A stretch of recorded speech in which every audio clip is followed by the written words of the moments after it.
Well, thank you. That gives a sense of the environment, and as I said, it's wonderful for me to revisit 4 years ago because that taking the rug up, and when you finally come up to our home, you'll see that it's now all painted. And the thing I forgot to point out is that when you put on 3D glasses, it becomes multidimensional, which is very interesting because I liken myself. I say, well, actually, I'm a cave painter because all I use is paint and imagination. But it's amazing what a little old-fashioned paint can bring out and how many hidden properties a painting often has. That's why I wanted to spend a moment looking at this, which is, this is a painting, and this is smaller. The original painting is 5 foot by 7. And maybe should I bring this up? But it's out in the hallway too. Oh yes, it's in the hallway. This is in the hallway. But this painting, and I had finished this in 1997, thinking this was the end of the conversation and quite satisfied with this painting. It took me 4 years to paint, and I was stuck on it, and I couldn't figure it out. And luckily we went to Chartres Cathedral, and Carla went to get a phone card, which took a long time. So rather than having a conversation about where is she, I was looking at the chariot window and I said, how are you? And it said, I'm doing fine. Have you noticed this? And I went, no, I hadn't noticed that. And so it actually took me through in visual philosophy, as I call it, because visual philosophy doesn't tell us what to believe, it doesn't tell us how to interpret anything. It presents a set of possibilities that are as interesting as our curiosity is deep. And my curiosity, because I had a lot of time, got very deep, and as I asked more and more questions, it started to reveal a great deal of the implication of the master masons and the hidden implication of the windows. And so when I came back, I finished this painting.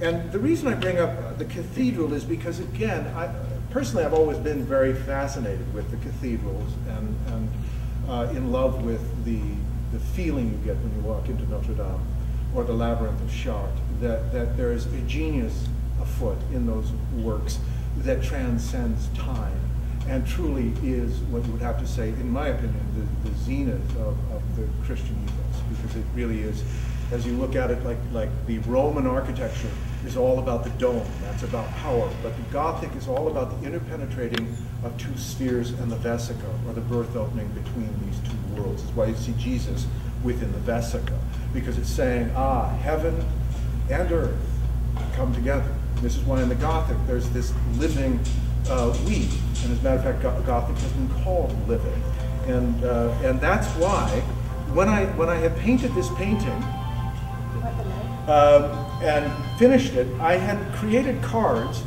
for a show, actually for a book of mine that I was publishing, and I dropped the cards. And that's the other thing, is that when we're talking about liberating the inner creator, what I found from acting is you can't seriously figure out how to play the Prince of Denmark. You can't seriously, you have to play. You have to be willing to go, this might be dopey, but that's why they have, private rooms where you can close the door. You can be dopey and silly to yourself and then walk out and go, oh yes, all technique. And that's why, so the thing that happened with these cards, and as you can see, these cards were 1/10 the size of the originals, and I'm putting them back, I dropped them. But what was also very interesting, just from a mythic point of view, the invitations that my publisher called me and said, Lee, I don't know how this happened, but we sent out exactly 365 invitations. And some came back, and some were accepted. And I was reading in my Thursday night discussion group an ancient book called the Hermetica. And in that book, it was how Thoth Hermes talks about. He says that in ancient times that all were invited to wisdom, but only some attended. Therefore, all men are given reason, but only those that attended the invitation are given mind. And so this is a very interesting thing to think about, because we who are here have been given mind. Otherwise, the weave would not be pulling you as it did. And that's why when I dropped these cards, they mirrored each other. And what you will see behind me is this, well, probably from where you're sitting, looks very much like ribbons, doesn't it? Like a weave, like Tantra. Well, what was extraordinary was that when I drop the cards, the top and bottom mirrored each other. So truly like lover and beloved, wholeness and wholeness. You have the capacity of birth, which is neither one or the other. And then I flipped over the top card, and there was the egg and a double helix. And I started, and then I put it together, and I said, oh, that's a holographic double helix. Because I also have to point out, this with ChromaDepth 3D glasses is also multi-dimensional. But the question became, well, wait a minute, if LEIGH is known by LEIGH, how are we going to come to know our ancient weave? Is it going to be coming through laboratories that want to license the DNA? No, it's going to be coming through our creative and imaginative acts, because we are born of a spontaneous act of creation. Therefore, LEIGH being known by LEIGH, in this spontaneous act of creation, we're revealing the holographic weave of wholeness, holiness, and that when we understand that each of us are not born into time, but born into creation, then we are each the whole. We are each whole and holy. And when we come together, we create the weave that connects us truly. And what's very interesting with this weave is that the slit, this becomes slit eyes and the slit mouth of the ancient E.T. that people keep seeing. If you see this ancient face, if these become eyes, you'll have to look a little closer when you have a chance. But I started to think that maybe even the E.T.s are basically our misunderstanding that we are holographic and that we don't travel in little clunky metallic ships from here to there. That's a really idiotic idea.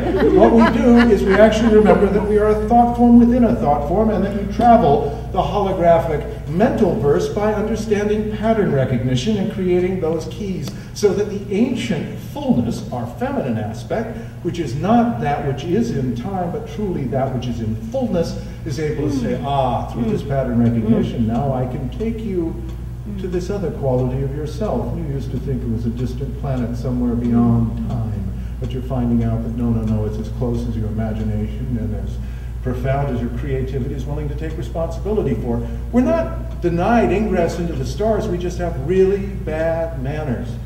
They show up and we want to put them in formaldehyde. So the key becomes, when we have these inspirations and we think imaginatively or creatively, maybe something else will occur. And what was even more extraordinary was that, and it's hard to show up this far, but I had, and I'll show you afterwards, anybody that hasn't been worn out by then, that I took these cards and I was showing an 11-year-old daughter of a friend of mine this design that I had found in the cards, and it looked a lot like the Ouroboros, the serpent. It looked like an umbilical cord. And then she slid this card over, and I went, oh my God, because what had happened was that the painting, which I showed you, is called Phoenix Arise. And in the initial mandala that I discovered, or she discovered with me, was the story of the phoenix. There's the nest erupting into flames, and then the flames revealed not random flames, but in truth a blossom. So the very cards themselves were saying, you see, we as a species are going from a contracted or nesting stage of consciousness into an expanding or blossoming stage. And what became so exciting was that I then tried this technique of unfolding this painting in the same way. And what you'll see is this mandala, and let me grab this one.